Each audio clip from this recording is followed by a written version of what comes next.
नमस्कार दोस्तों, स्वागत है आपका हमारे YouTube चैनल पर।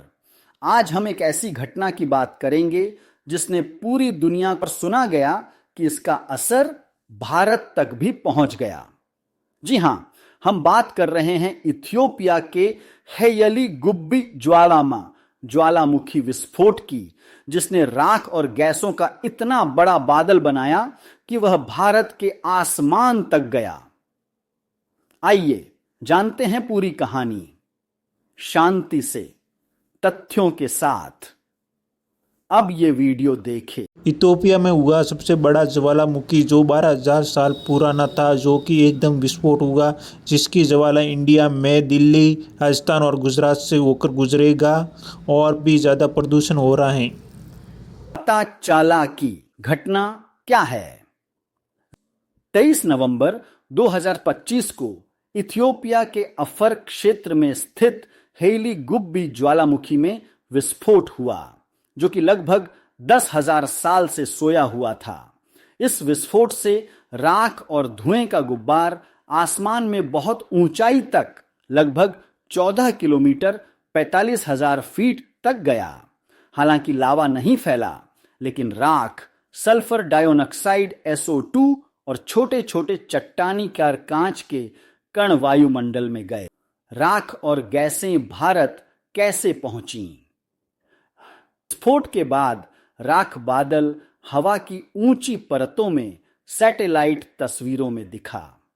वो बादल लाल सागर पार करते हुए यमन, ओमान होते हुए भारत की तरफ बढ़ा। खबरों के मुताबिक 24-25 नवंबर की रात तक वह राजस्थान, गुजरात, दिल्ली NCR, पंजाब, हरियाणा आदि उत्तर पश्चिमी भारत के आसमान पर पहुंच गया। भारत में क्या असर दिखा? वायुयान संचालन प्रभावित हुआ। कई अंतर्राष्ट्रीय व घरेलू उड़ानें रद्द या डाइवर्ट की गईं। Akasa air, air India, Indigo जैसी एयरलाइंस ने अपने रूट बदल दिए या फ्लाइट्स रद्द किए। वायुमंडल में यह गुबार ऊंची परतों में रहा, जिस कारण धरती की सतह पर वायु गुणवत्ता AQI पर कोई बहुत बड़ा असर नहीं हुआ। कुछ राज्यों में आसमान धुंधला या गहरा दिखाई दिया। खासकर सूर्योदय, सूर्यास्त के समय रंगीन आकाश दिखने की संभावना थी।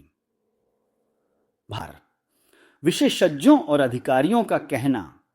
इंडिया मीटेरोलॉजिकल डिपार्टमेंट IMD ने बताया कि राख बादल ऊपरी वायुमंडल में था, इसलिए सतही हवा व वायु गुणवत्ता पर असर सीमित रहा। IMD ने कहा कि राख का गुबार भारत से निकलकर आगे पूर्व की ओर चीन आदि की तरफ बढ़ रहा है। DGCA नागर विमानन प्राधिकरण ने एयरलाइंस को एडवाइजरी जारी की कि वे राख प्रभावित हवाई मार्ग व ऊंचाइयों से बचें। भाग 5।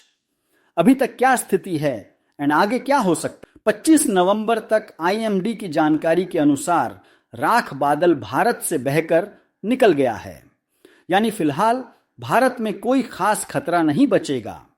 सतही वायु गुणवत्ता सामान्य है, तो सांस लेने, स्वास्थ्य आदि पर तत्काल बुरा असर होने की संभावना बहुत कम है। लेकिन विशेषज्ञों का कहना है, इस तरह की भूमंडलीय घटनाएं सामान्य नहीं होती। अगर भविष्य में कोई और विस्फोट हुआ और हवा की दिशा बदली तो प्रभाव जटिल हो सकता है।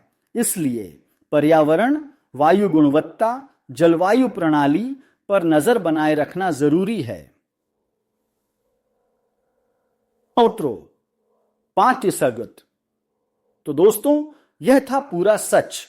इथियोपिया से उठा राख बादल भारत तक पहुंचा, लेकिन शुक्र है कि इससे धरती पर हमारा जीवन बहुत प्रभावित नहीं हुआ। हवाई सफर प्रभावित हुए, लेकिन हमारी सांसों पर असर न के बराबर रहा। फिर भी हमें जागरूक रहना होगा। अगर आपको यह वीडियो पसंद आया हो तो लाइक करें, शेयर करें और चैनल सब्सक्राइब करें, ताकि हम ऐसी ही घटनाओं का अपडेट दे सकें।